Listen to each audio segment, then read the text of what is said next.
dan praat hy, en dan sê hy so duidelik, ons praat oor misleiding, en dan sê hy hierin, so duidelik, dat hierdie man het gedink, hy doen die regte ding.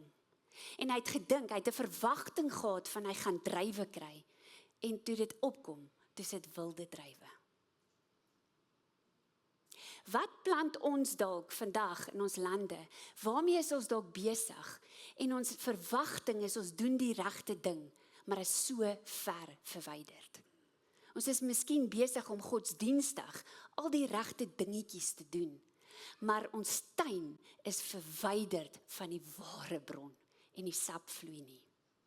Mag hy ons kom wys en mag ons daai koneksies bring waar hy koneksies wil bring, sodat die ware sap kan vloei en sodat ons lande gesuiwer kan word. Hy gaan ook vanoggend vir jou wys, maar daar's plekke waar die heininge afgeruk moet word. Daar's plekke wat jy moet gaan uitkap.